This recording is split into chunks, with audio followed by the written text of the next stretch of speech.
Bonsoir et bienvenue à cette prière du lundi soir qui porte sur le thème de l'intranquillité. Nous vous proposons de commencer notre méditation en écoutant un texte tiré du livre de la Genèse qui raconte l'expérience de Noé qui a vécu une expérience intranquille. Dieu dit alors à Noé: Construis-toi une arche, une sorte de grand bateau en bois de cyprès. Tu vas entrer dans l'arche avec ta femme, tes fils et tes belles-filles. Tu devras y faire rentrer aussi un couple de chaque espèce vivante, un mâle et une femelle, pour les conserver en vie avec toi. Procure-toi donc toutes sortes de vivres, faisant des provisions pour que vous ayez de quoi manger, eux et toi. C'est ce que fit Noé, il exécuta tout ce que le Seigneur lui avait ordonné.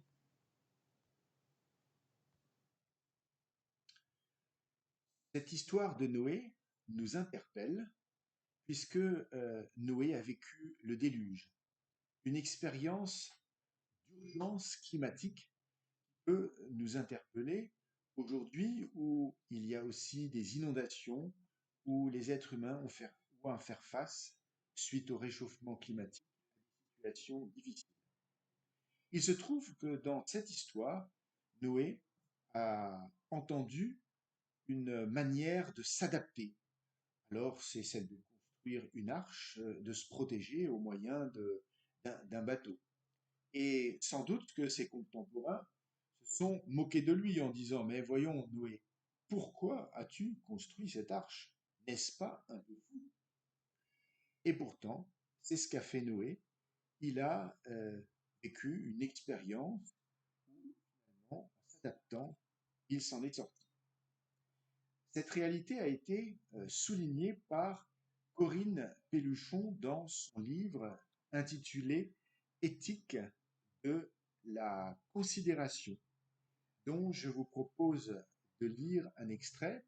Elle y relève en effet que c'est grâce à un personnage comme Noé que ses petits-enfants et nous aussi, eh bien, nous pouvons aujourd'hui admirer les beautés de la création. Et elle nous encourage à s'inspirer de son intranquillité. Et elle écrit: De nos jours, l'intranquillité est vertueuse et la quiétude égoïste.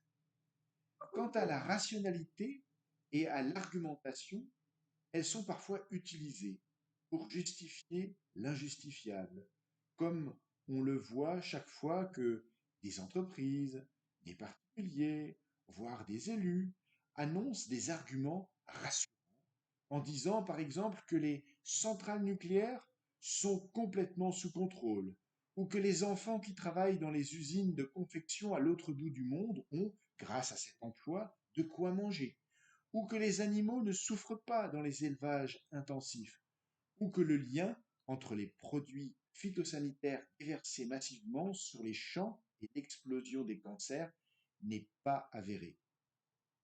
Fin de citation. Nous pouvons nous inspirer de cette expérience de Noé et aussi de son intranquillité dans notre quotidien.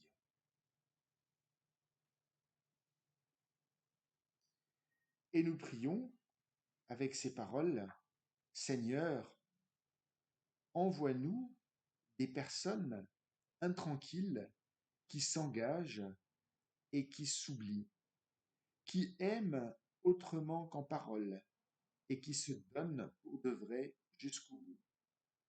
Oui, Seigneur, il nous faut des personnes déraisonnables, passionnées, capables de sauter dans l'insécurité, l'inconnu toujours plus béant de la précarité, l'inconnu de la rencontre. Oui, Seigneur, donne-nous d'être à la fois libres et obéissants, spontanés et tenaces, doux et forts. Oui, Seigneur, donne-nous ton intranquillité. Amen.